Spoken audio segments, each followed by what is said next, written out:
ل 1988 هاتیه دامزراند و ji sala 1995 ve wekî komeleyeka serbixwe û berjewendî nexwast hatiye tûmar kirin. Lem mawêda Memûzînî Ehmedî Xanî bi çapekî zor bi nirxew bi Kurdî bilav dikevêwa. Navê Înstîtûta Xwendinên Kurdiya Berlîn bûye hevwateya Feryad Fazil Umerê serokê wê. Boyê dibînî û şêk demanam lêk dawetەwە. Bi 20 mana lêkim dawe. Di nav Kurdên Almanya da bi xudanê ferhenga û mamostayê îrannasiyê li Zankuya Azad dihête niyasîn. Lê ew evîndarê ziman û helbesta Kurdî ye.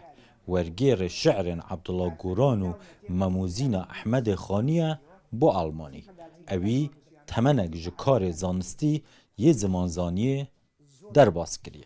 گرنگترین کار ئەوەیە کە کار بۆنەوەی تازە پێگەیشتووی کورد لە ئەوروپا دەکەم. ئەوانە نابێ بتوێنەوە.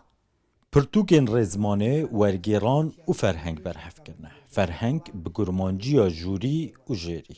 Ku ew sûraniyê bi kurmanciya naverast dide binavkirin.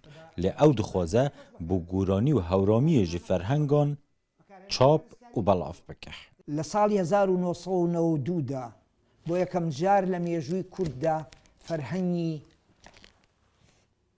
کوردی ژوور و کرمانجی و ئەڵمانی بڵاو کردەوە.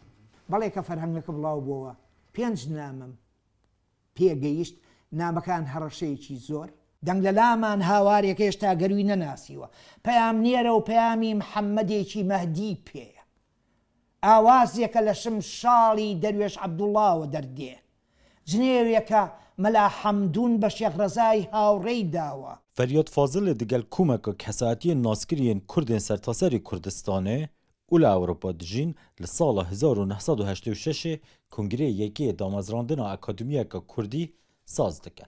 Ta ku 1998 ew berdewam bûn di wî karê de.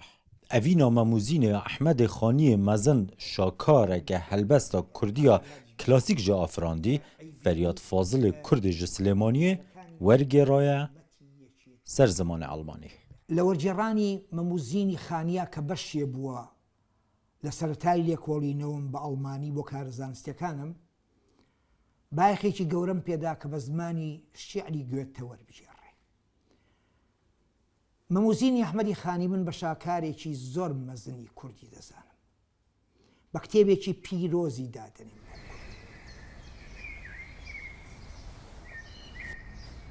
Feryad Fazilê temenê wî ji payîzê nêzik dibît. Ji sala 1978 ve li Almanya dijî xemgîn e bi mişextî û tarawgehiyê. Mamoste lem 43 salê cenabet li Almanya'dê. Çît le dest dawa?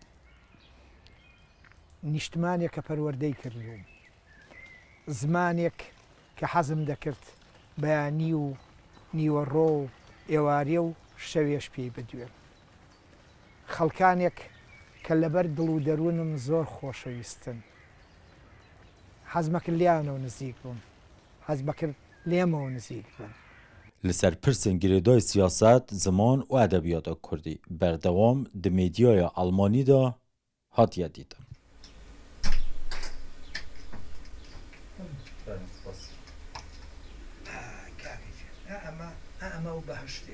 Tevahiya berhemên Mamosta Feryad Fazil di evê jêrzemînê de hatîne berhevkirin û nivîsandin. Marif xezinedarê Rewanşad navê bi heştekey Feryad Fazil lê kiriwe. Sinaşîn û Rûda û Berlîn.